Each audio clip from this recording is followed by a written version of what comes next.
Greetings, everyone. I'm Dr. Catherine Y. Brown. I am so excited to have as today's guest, Tris W. Welcome, Tris. Thank you for having me. Oh, so excited that you have agreed to share your journey with our viewers from all around the world who are going to be learning about pulmonary hypertension through this series. As you know, I am on a journey to interview 100 voices of the pulmonary hypertension community, and you are part of that 100. So thank you. I am sending a virtual heart your way.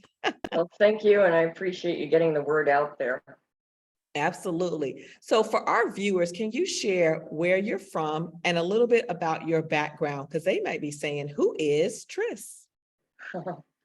Well, I live in Massachusetts. I grew up in Connecticut, and my career prior to pulmonary hypertension, I was a commercial architectural project architect as well as a professional interior designer.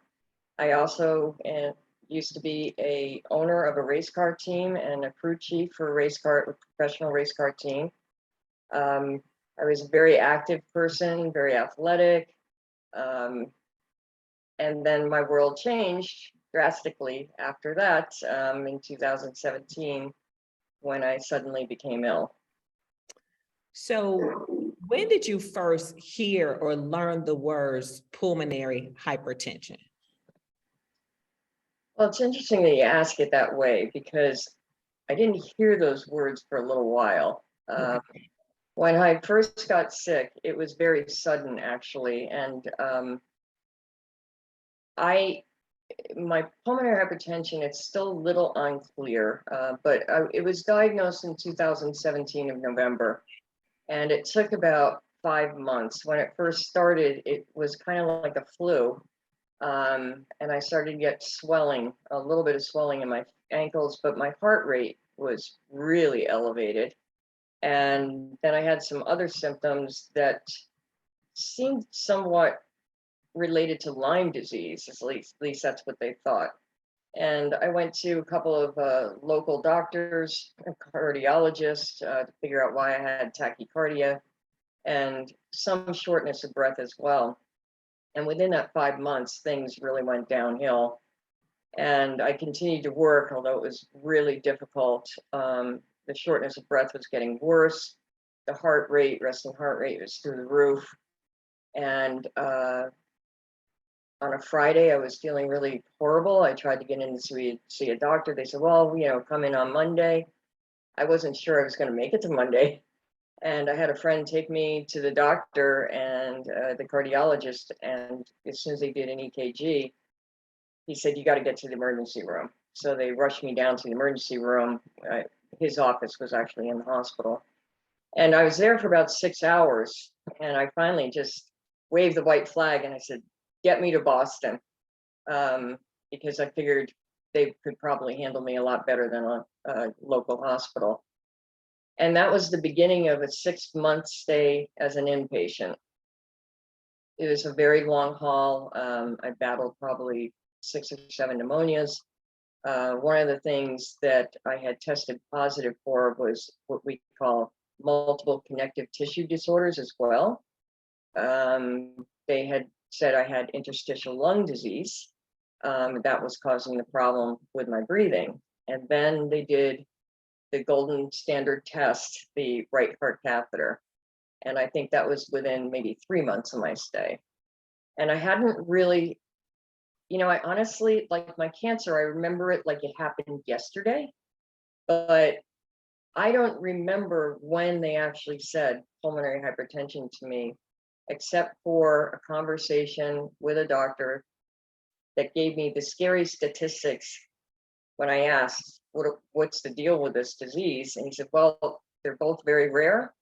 The interstitial lung associated with autoimmune, but also the pulmonary hypertension. Neither one of those have cures, and neither do the autoimmune diseases.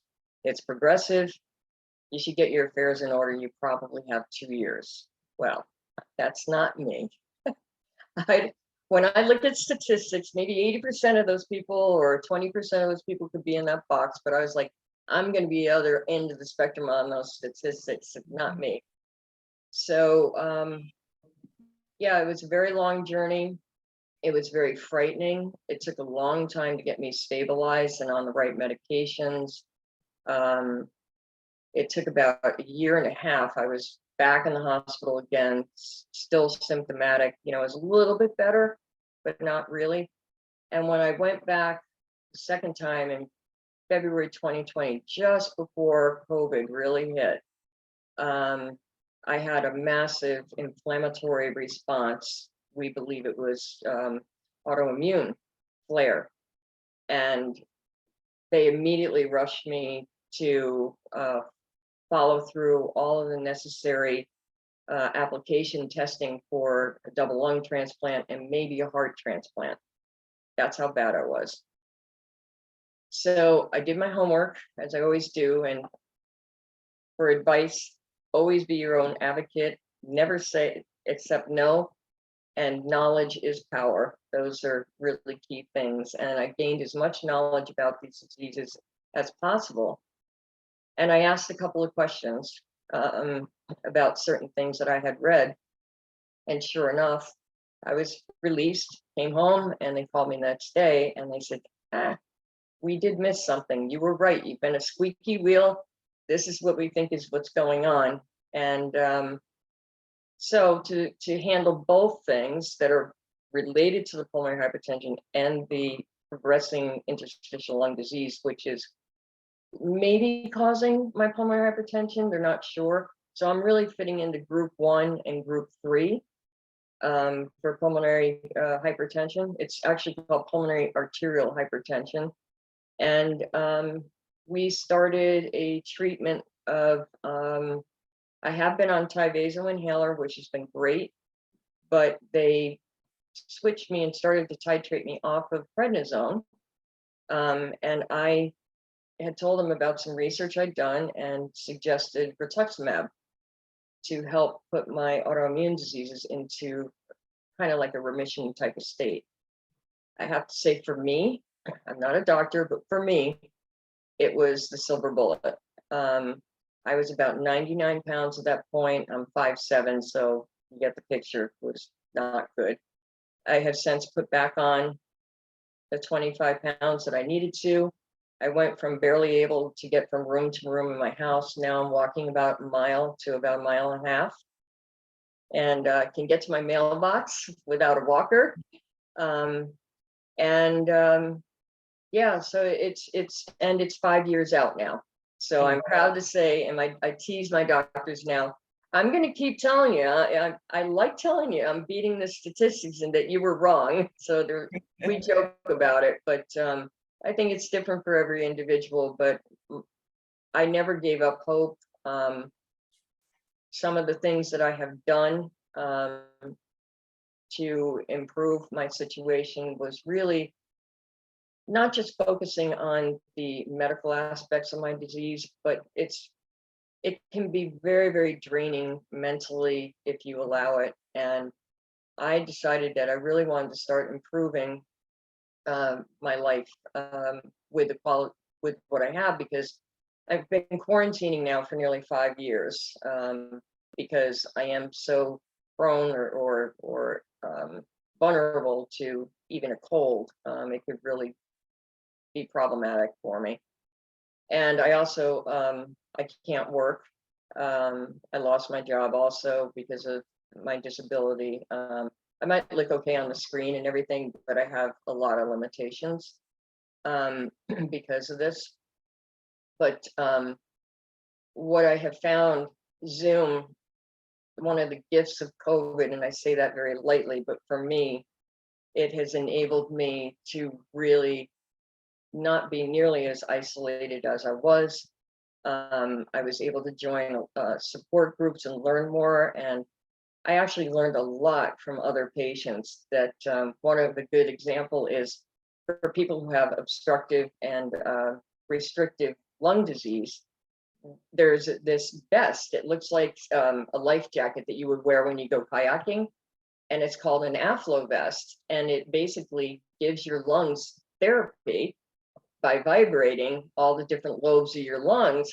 And I learned that from a patient, and that works great. Um, there were a couple other things that I had learned too, but I also learned I'm not alone in this, and that you can live a fulfilling life. It's not, as some people were saying early on, death sentence. There's a lot of new drugs available out there now, and the research has actually come a long way too. But one of the things that I do to, I don't like to use the word cope, but to manage my life now, because I was so active and I was a professional in a pretty big job, and it was always my purpose. And that was the thing with this, I lost my purpose. But now I'm taking mindfulness classes. I actually started a writing group, a creative writing group. I take writing classes. I've been taking art classes. I'm involved in 2 women's business groups. One of them is local, one of them is in San Francisco. It's for entrepreneurial women. And I feel like with all the things I have learned, I've actually been able to provide some support to young women coming up in business. So that's been very, very fulfilling. And the past few years, I had a couple of friends that were in the midst of, one was building a brand new house, another one was renovating another bigger house, one in Florida and one not too far from here. And I didn't charge anything for it because they just were asking me advice. And I said, well, if you want, I can help you with it. That's what I've done in my entire life. That's all I've done. And I'd be happy to help. So that really got me through COVID because, even though they were big projects, it was really nice to know, hey, I can do this. But, the challenge is, my fine print was, I don't know how I'm going to feel from this morning to this afternoon. So I can't, contract with anything because I'm not reliable. My body is not reliable. My head is reliable, but my body is not. So, but I miss working quite a bit, but through Zoom, I've found ways that I can give my time back to other people and have a fulfilling life. And I feel now, in one of my writing groups, one of our prompts was missing out. Yeah. And it was really interesting because, initially I had this big pity party of one day, it was like a month after I'd gotten out of the hospital. And I was very upset that morning. And I'd like to share this story if it's okay. Absolutely. It's a little spiritual in some ways. Some people might think it could be whatever, but I'm not particularly a religious person, but spiritually, I think I have, a spiritual sense that there's something greater than me out there. And I was sitting in my chair in my family room that has this big view of trees in the back, and the sun was coming up. And I guess we had had rain the night before, and the rain was still on the trees, and the way that the sun was coming through, it was blinding. And something just kind of led me to look outside up at the tops of the trees for some reason. And it was this intense light, and it looked like a chandelier, just huge prisms with a lot of like rainbows, and it's just beautiful. And I felt this warm sensation come over me as I'm sitting there, like literally bawling my eyes out. And a voice came to me and it said, "You're going to be okay. You're not alone." And it also said, but you have a choice. You can either be bitter and angry, or you can be happy and find joy. And I spoke out loud and literally just said, well, hell yeah, I want to be happy. But the odd thing was, is that with one of my autoimmune diseases, I cannot produce tears. It's called Sjogren's syndrome. And I hadn't been able to have a real tear come out of my eyes since 1991, I think. And I had real tears coming down my face that day. And that is the only time since that I've had real tears. And it was this very, I get choked up about it. It was this very powerful moment that literally changed my life from that day forward. So there isn't one day that I get up that I'm not grateful or find something that brings me joy. So I realized that prior to my illness and now, like prior, I was really missing out on so many things that really are important to me in my life. Um, all those other things prior to my illness no longer really mattered, and the daily hustle, as they say. And all these new doors started opening for me. And I went through a process of really understanding myself and coming into myself in a way that I don't know that I would ever have had that opportunity had I not gone through this. These are happy tears. um, so yeah, I'm not missing out any longer. It makes me very aware of how fragile life can be, and rather than taking that as a negative, I just kind of really grabbed it, and I'm making sure that every day I somehow enjoy it, but also help somebody else enjoy their day. Absolutely. Thank you so much for sharing. When you were talking, you reminded me of the mantra that we have with the RBW PH Awareness Group, which is awareness, empowerment, and hope. Together, Absolutely. we can make a difference. And that's what I really hear is that, that awareness, finding a way to be empowered and not losing hope. Acceptance is huge. I mean, Mhm. it was in that moment that I realized that, okay, these are the cards that I've been dealt. Mhm.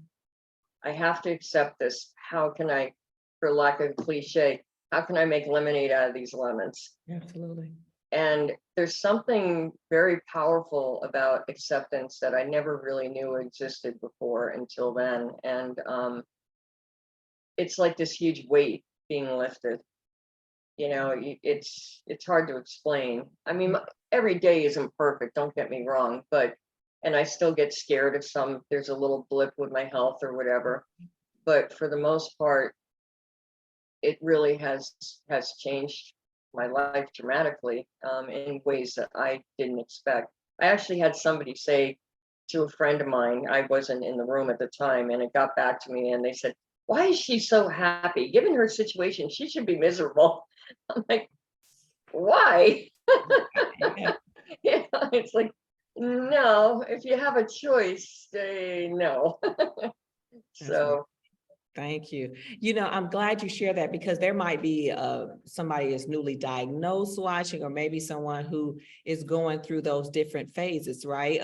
Because every day can look different. And sometimes accepting that every day may look different, but in your case, still find a way to find joy. And I think that is a powerful concept that we don't always consider or mhm. think about, that we should definitely think about. Well, Tris, I have learned so much from you today, and I probably could talk to you forever and ever. I But know. I do want to ask you, is there anything that you want to share that maybe I haven't asked you? And then also, what will be your words of wisdom to me as I continue on this journey towards 100 voices? Well, I don't think, hmm, that's a tough one. Um, I don't think that I really have anything to ask or say other than, I kind of get the sense from you, given what you're doing it. You know what I'm saying? It's Yeah. it's like, you know, don't give up.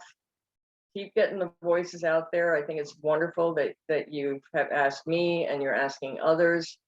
Um, I sense that this is something that you're passionate about because you were supporting somebody that had this disease. Um, yeah, I think, just keep going, keep doing what you're doing. I don't really have any advice because, like I said, I think because of what you are doing, how you establish this, how you're moving forward with your hopefully your film that's going to come out or on the web. It's determination, and I think you've got that. So I don't really have any advice for you. I think based on everything that I've read, I think you're doing a great job, and I really appreciate that. And I'm sure that I know I've met so many people with the very there's 5 groups of pulmonary hypertension, and I have gone to many of the support groups thanks to Zoom throughout the United States and a few overseas. And they say it's a rare disease, but I'm finding that real hard to believe. And I know now also that there are long haul COVID survivors who are now dealing with interstitial lung disease and damage and pulmonary hypertension too. So I just hope that your efforts pay off and there's more attention to this, and the light gets shed on it, and we can find a cure sooner rather than later. Absolutely. So thank you so much for your work. I appreciate it, and thank you for having me. Oh, thank you for being here, for sharing your journey with all of our viewers. And I'm going to hold on to those words of not giving up and keep persevering. I look forward to this, hopefully not being the last time that I connect with you. You're stuck with me. No, I'll tell you, I've learned an awful lot. I've done a lot of work with learning about this disease.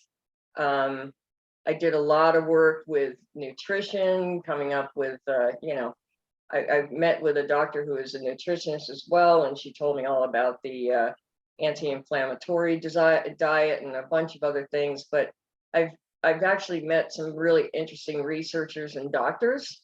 So yeah, I'm totally happy to talk to you anytime. I think what you're doing is fantastic, and as I said, I'm more than happy to try to give back myself and try to shed some light on this from a patient perspective as well. And I've got some good doctors too that might even be interested in helping you out down the road. So please do stay in touch. Thank you. Thank you so much. Do you have any social media handles where you would want people to stay connected and follow your journey? I have not done that. No, I am on Facebook. I do have the PH. There's like 3 different PH groups that I'm a member of. Interstitial lung disease, Sjogren's syndrome, and Scleroderma Foundation. I've been working with the Scleroderma Foundation and the Sjogren's Foundation. I've been helping them with fundraising and such, and getting the word out. And actually, I introduced them to healing through music because it helps with breathing.